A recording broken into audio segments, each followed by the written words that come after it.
Jemaat yang dikasihi oleh Tuhan kita Yesus Kristus. Shalom dan selamat pagi untuk kita semua. Firman kehidupan di pagi hari ini tertulis dalam Injil Matius pasal 5 ayat 7. Berbahagialah orang yang murah hatinya, karena mereka akan beroleh kemurahan.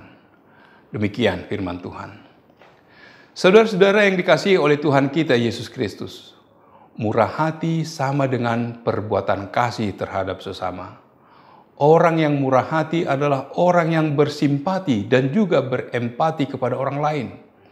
Ia dapat merasakan apa yang dirasakan orang lain dan mau berbuat sesuatu kepada orang tersebut. Kita dapat membandingkannya dengan Lukas 10 ayat 25-37, di mana orang Samaria bersedia menolong orang yang menderita, menaruh hati dan memberikan apa yang ada padanya untuk menyelamatkan orang yang terluka dan terampok.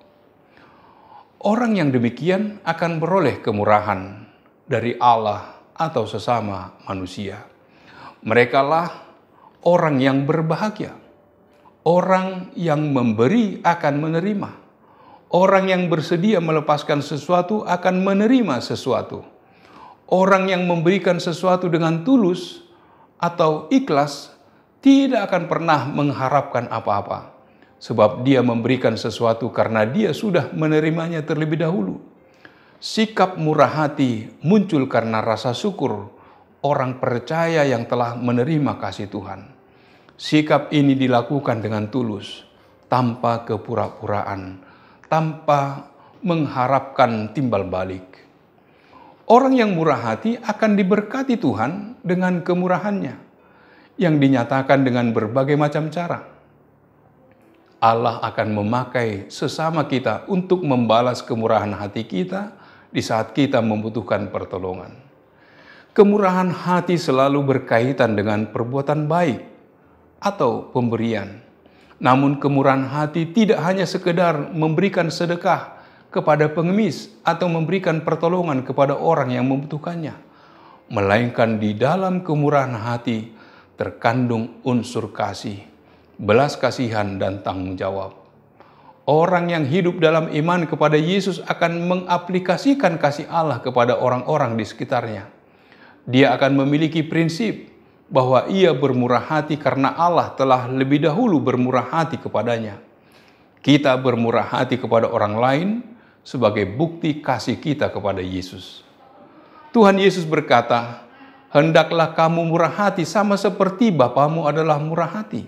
Lukas 6 ayat 36.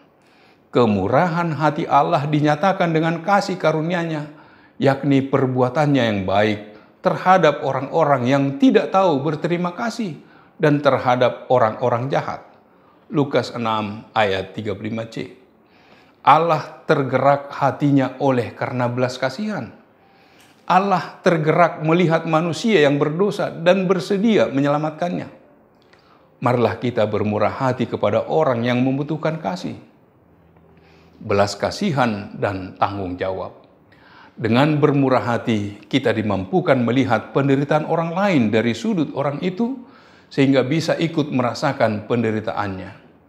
Tuhan Yesus melalui khotbah di bukit berjanji bahwa kebahagiaan akan menjadi milik orang yang murah hati, karena orang yang murah hati akan menerima kemurahan. Jika kita memiliki kerinduan untuk memuliakan Tuhan, maka apa yang kita raih dalam semua tujuan hidup kita tidak lebih adalah kemurahannya semata. Allah terus-menerus menganugerahkan kemurahannya. Salah satu bukti yang nyata adalah dengan diberikannya anaknya yang tunggal ke dunia ini, agar setiap orang kembali memiliki kebahagiaan sejati, kehidupan yang kekal. Bahkan anaknya dikorbankan, mati di kayu salib untuk menggantikan penghukuman dosa kita, agar kita beroleh keselamatan. Itulah kemurahan hati Allah yang jauh melampaui pemahaman kita dan tidak terlukiskan. Kalau dunia sering berbicara tentang seseorang karena kemurahan hatinya, lebih-lebih Allah yang merupakan sumber kemurahan hati telah menempatkan manusia ciptaannya sebagai tujuannya. Mengapa Allah bermurah hati adalah karena kita dikasihinya. Bila kita membaca beberapa kisah yang tertulis di dalam Alkitab, di sana kita dapat menemukan bahwa Allah menunjukkan belas kasihan kepada orang miskin yang melarat dan yang bersalah. Dia menciptakan kita di dunia ini sebenarnya dengan petanya agar juga menjadi serupa dengan gambarnya. Karena itu, kita yang percaya kepadanya oleh Roh Kudus yang berdiam di hati kita masing-masing, memurnikan kembali kita menjadi pribadi yang mencerminkan kemurahan hati Allah. Ketika kita melakukan sesuatu untuk memuliakan Tuhan, seperti memberikan segelas air kepada sesama dalam namanya, dalam ketaatan kepada perintah-perintahnya, dan dengan keinginan bahwa ia harus dihormati, dia akan menganggap hal itu sebagai tindakan yang dilakukan kepadanya. Orang yang bermurah hati akan mendapatkan juga kemurahan hati Allah. Dan tidak ada seorang pun di antara kita yang tidak mengharapkan kemurahan hati Allah. Amin. Marilah kita berdoa.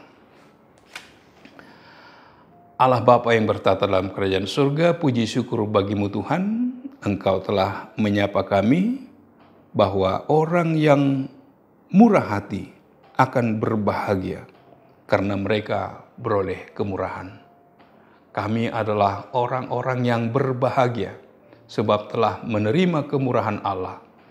Biarlah orang-orang yang berharap akan kasih dan kemurahan Allah, mereka juga berolehnya sehingga beroleh kebahagiaan yang daripada Tuhan.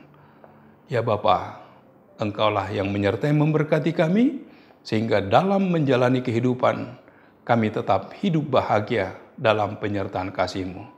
Terpujilah nama-Mu, dalam nama Yesus kami berdoa dan bersyukur. Amin. Anugerah dari Tuhan kita Yesus Kristus, kasih setia dari Allah Bapa serta persekutuan dengan Roh Kudus, kiranya menyertai kamu sekalian. Amin.